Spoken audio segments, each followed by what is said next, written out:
Alhamdulillah, alladzi ja'ala syahra Ramadan syahrus siyam syahrul barakah alladzi unsila fihi al-Qur'an hudan lin-nas wa bayyinatin minal huda wal furqan.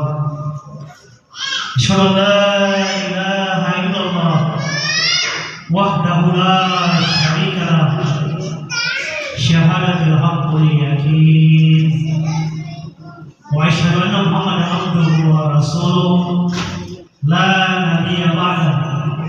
Allahumma shalli ala sayyidina Muhammad wa ala alihi wa sahbihi ajma'in. Amma ba'd. Qala Allah ta'ala fi kitabil karim, a'udzu billahi minasy syaithanir rajim. Bismillahirrahmanirrahim. Wasari'u ila maghfiratin min rabbikum wa jannatin 'arduha as-samawati wal ardh uiddat lil muttaqin. Sadaqallahul adzim. Masyarakat muslimin dan muslimat, ya insyaallah dirahmati dan dimuliakan oleh Allah Subhanahu wa taala, kita patut bersyukur hanya kepada Tuhan Rabbul Alamin karena kita termasuk orang-orang beruntung, orang-orang pilihan. Banyak orang di luar sana yang mungkin sehat, kuat, punya kesempatan untuk pergi ke masjid, tapi lebih pilih pergi ke tempat ramai, lebih pilih bersantai di depan televisi, lebih pilih tidur-tiduran. Mungkin karena imannya sudah berada di bawah kakinya, atau karena terlalu kenyang setelah buka puasa.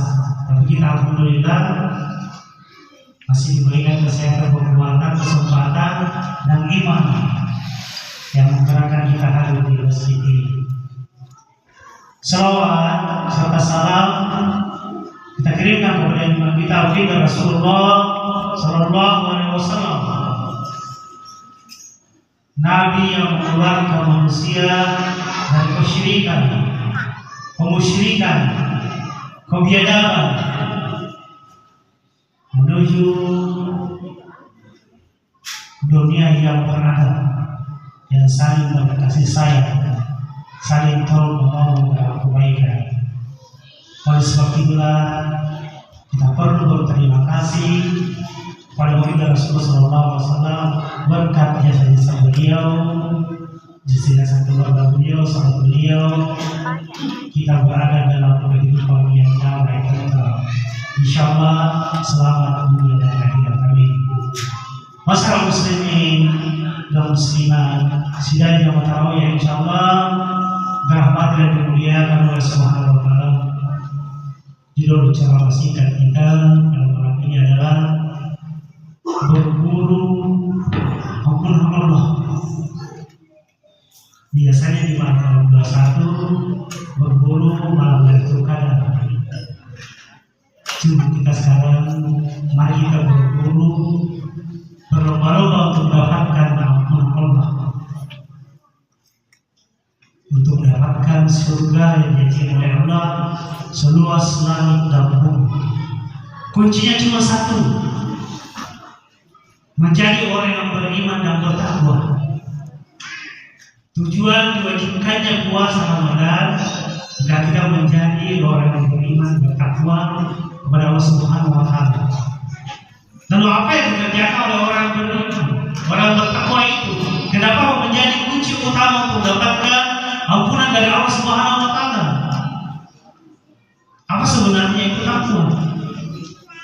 Apa aktivitas dalam kehidupan keseharian yang mana yang harus diperhatikan? Bagaimana hubungannya dengan Allah? Bagaimana hubungannya dengan sesama manusia?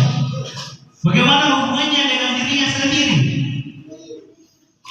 Bagaimana hubungannya dengan alam semesta sebagai Khalifatul Am? Nah, orang yang bertakwa adalah orang yang senantiasa selalu bertakwa. sebagaimana yang dikatakan oleh sahabat Rasulullah yang bernama Ibnu Mas'ud. Beliau mufasir bahasanya ketika ditanya, wahai Ibnu Mas'ud, kamu sebenarnya yang bertakwa seperti apa orang bertakwa? Beliau menjawab dengan 3 jawaban. Yang pertama, orang bertakwa adalah orang yang taat menjalankan perintah Allah dan menjauhi larangan Allah. Yang kedua, orang yang bertakwa adalah orang yang senantiasa bersyukur nikmat Allah dan tidak kufur atas nikmat Allah. Yang ketiga, orang yang bertakwa adalah orang yang senantiasa ingat kepada Allah dan tidak melupakan Allah kapan dan di mana saja. Ketika Allah memanggilnya, maka dia datang untuk melaksanakan perintah Allah. Kapan dan di mana saja dia berusaha untuk melaksanakan perintah Allah dan menjauhi larangan Allah. Itu orang yang bertakwa. Nah, bagaimana realisasinya? Realisasi orang-orang yang bertakwa untuk mendapatkan ampunan dari Allah Subhanahu wa Ta'ala, banyak ayat dan hadis yang jelaskan. Kita buka di surah Al-Baqarah ayat 3. Alladzina yu'minuna bil-ghaibi wa yuqimuna as-salata wa mimma razaqnahum yunfiqun. Orang bertakwa itu percaya kepada yang gaib, tidak pernah dilihat, tidak pernah dengar suaranya, tapi diyakini bahwa ada, yaitu Allah. Percaya bahwa Al-Quran itu adalah firman Allah, kata Allah, engkau buatan dan engkau buat manusia, maka itu dijadikan sebagai petunjuk, pedoman hidup. Percaya kepada malaikat, bahwa ada malaikat yang mengawasi, yang menjaga, yang mencatat agar tidak pernah tidak. Percaya bahwa ada surga tempat kembali orang-orang yang lain, tempat tinggal orang-orang yang beriman dan bertakwa kepada Allah. Percaya bahwa ada neraka tempat kembali orang-orang yang berlaku. Begitulah orang bertakwa. Karenanya istiqomah melaksanakan perintah Allah, yaitu melaksanakan ibadah sholat. Kata Rasulullah SAW dalam hadis yang diriwayatkan oleh Imam Muslim, as-salatu haqsun wal jumu'atu ila jumu'ati wa ramadan ila ramadan mukaffiru bainahuma isajatan tabai. Salat lima waktu yang diwajibkan kepada kita umat Islam yang telah balik dari Jumat ke Jumat dan Ramadan ke Ramadan itu dapat menghapus dosa-dosa kita selama tidak melakukan dosa besar, syirik, durhaka sama orang tua dan seterusnya. Jadi yang pertama yang harus dilakukan adalah ibadah sholat. Berarti hubungannya kepada Allah sangat baik. Wujud dan ketaatannya kepada Allah Subhanahu wa Ta'ala ketika Allah memanggilnya untuk beribadah melalui ibadah sholat, maka dia sibuk ketika bersifatnya di jalan, singgah di masjid, tertidur begitu bangun sholat, capek istirahat sejenak sholat. Makanya kata Rasulullah SAW, man nasiya sholatan falyusalli idza dzakaraha. Siapa yang lupa sholat, hendaklah dia sholat ketika dia mengingatnya. La kafaraha illa dzalika. Tidak ada artinya ibadah sholat yang diwajibkan kepada kita kecuali sholat itu sendiri dengan cara mengqadanya, menggantinya di waktu yang lain, karena pentingnya itu ibadah sholat. Kemudian yang kedua, mensyukuri nikmat Allah sebagai wujud dari ketakwaan setelah melaksanakan ibadah sholat. Wa mimma razaqnahum yunfiqun, memperbaiki hubungannya kepada sama manusia. Dia tahu bahwa rezeki yang dimiliki bukan karena kepintarannya, bukan karena kehebatannya, bukan karena rajinnya bekerja, banyaknya usahanya, tetapi semata-mata dari Allah Subhanahu wa Ta'ala. Karena itu, lapang atau sempit, dia tetap berbagi kepada bersamanya. Ayat ini ditunjukkan dalam surah Al-Imran ayat 134. والذين ينفقون بالسراء والضراء والكاظمين الغيظ والعافين عن الناس. Orang bertakwa itu suka bersedekah, membantu membangun masjid, membantu anak yatim, membantu anak-anak yang butuh pendidikan dan tidak ada biayanya. Kalau banyak uangnya banyak disumbangkan, sedikit uangnya sedikit disumbangkan. Lancar usahanya, lancar semuanya. Tidak lancar, tidak lancar. Tidak ada dalam bentuk uang mungkin makanan minuman. Tidak ada dalam bentuk makanan minuman. Pakaiannya yang bertumpuk di lemari. Sepatu sandal, kena, songkok, dan seterusnya yang bertumpuk-tumpuk di lemari disumbangkan kepada orang yang membutuhkan. Banyak orang luar sana yang membutuhkan. Maka orang bertakwa adalah orang yang memperbaiki hubungannya kepada Allah, memperbaiki hubungannya kepada sesama manusia.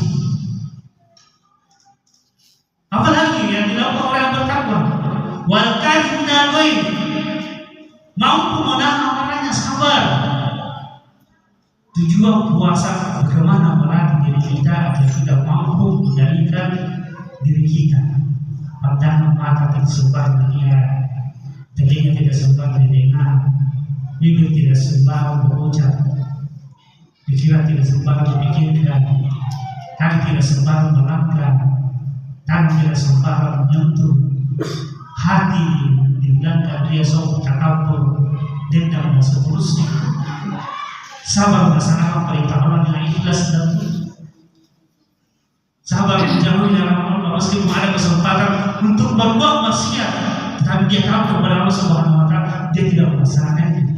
Sabar menerima ujian meskipun sedikit rezeki yang dia dapatkan dari berbagai usaha, dia tetap bersabar berusaha untuk mendapatkan rezeki yang lebih banyak, dia tetap berbagi dan seterusnya. Itulah orang-orang yang bertakwa, orang yang senantiasa bersabar. Lalu kemudian wal afina innas, memaafkan kesalahan orang lain. Meskipun Allah Maha Pengampun, kalau kita ada kesalahan kepada orang lain, maka itu wajib bagi kita untuk minta maaf. Maka kata Rasulullah SAW, siapa yang memaafkan kesalahan orang lain, maka Allah akan memaafkan kesalahannya kita kemudian. Maka maafkanlah kesalahan orang lain, jangan ada dia. Coba nanti, kalau ada rantengan dalam hati kita, maka kita sesak, sempit, terasa tersakiti, terasa dihina, direndahkan. Tetapi kalau tidak ada dendam dalam hati kita, lega, lapang dada kita, merasa senang, merasa bahagia, merasa damai. Karena itu walaupun maafkan kesalahan orang-orang yang ada sekitar kita, terutama kedua orang tua kita, mertua kita, istri, suami kita, anak kita, nenek kita, saudara kita, tulang-tulang kerja kita, jamaah kita, tetangga kita, dan seterusnya. Hilangkan semua itu. Kalau dendam tidak ada dalam hati kita, insya Allah dada kita akan tenang, merasa lega, damai, dan kita senantiasa mendapatkan kebahagiaan, ketenangan dalam hidup ini. Oleh sebab itu, maafkan nas, maafkan kesalahan orang lain, karena dengan memaafkan kesalahan orang lain, Allah akan memaafkan kesalahan kita. Kemudian terakhir, senantiasa koreksi diri kita. Koreksi diri kita. Apakah selama ini kita banyak berbuat kesalahan karena meninggalkan perintah Allah, melaksanakan yang dilarang oleh Allah, kesalahan karena tidak mensyukuri nikmat Allah, kumpul atas nikmat Allah, kesalahan karena sering melupakan Allah, melupakan kewajiban kita, dan kita maafkan yang kebutuhan dunia dan seterusnya, kesalahan yang disengaja atau tidak disengaja. Mari kita senantiasa koreksi diri kita, muhasabah diri kita. Apakah selama ini kita sudah menjadi orang yang bertakwa atau belum? Kalau kita belum pernah koreksi diri kita, muhasabah diri kita tentang kesalahan-kesalahan yang kita perbuat, maka itulah sebabnya banyak menyalahkan orang lain. Itulah sebabnya banyak penyakit dalam hati. Itulah sebabnya kita berpikiran negatif. Itulah sebabnya yang menyebabkan banyak permusuhan di antara kita. Karena sedikit-sedikit yang disalahkan orang lain, sedikit-sedikit yang disalahkan Allah, sedikit-sedikit yang disalahkan kondisi. Maka senantiasa koreksi diri kita. Apakah saya sudah taat menjalankan perintah Allah, sudah bersyukur atas nikmat Allah, sudah selalu mengingat Allah kapan dan di mana saja? Oleh sebab itulah perbanyak istighfar kepada Allah Subhanahu wa taala, dan perbanyak istighfar seperti di dalam Rasulullah sallallahu alaihi wasallam, insyaallah Allah akan mengampuni dosa-dosa kita. Dan senantiasa membaca doa yang sering dibaca, yang pernah dibaca oleh Nabi Adam, ada salah ketika melakukan pelanggaran.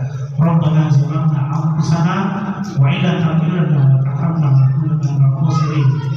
Ya Tuhan kami, ampuni segala kesalahan kami.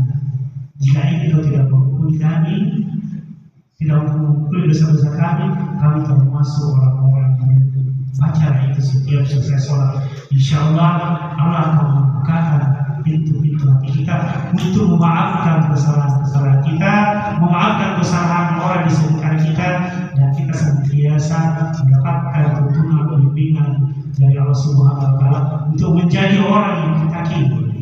Oleh sebab itu, sebagai kesimpulan, mari kita berbuat iman dan takwa kita kepada Allah Subhanahu wa taala. Kapan dan di mana kita berada, senantiasa ingat Allah. Apapun nikmat yang Allah berikan kepada kita harus disyukuri. Nikmat yang ada dalam diri kita maupun yang ada di luar kita. Mari kita senantiasa memperhatikan orang-orang yang di sekitar kita. Jika kita mampu berbagi, kenapa kita tidak mau berbagi? Dan mari kita senantiasa mengoreksi diri kita untuk memperbaiki ibadah kita. Mudah-mudahan di bulan suci Ramadan ini kita mendapatkan ampunan dari Allah Subhanahu wa taala sehingga mendapatkan surga seluas langit dan bumi. Amin. Demikian mudah-mudahan ada orangnya. Lebih dari kurang yang mendoakan. Fastabiqul khair. Assalamualaikum warahmatullahi wabarakatuh. Waalaikumsalam warahmatullahi wabarakatuh.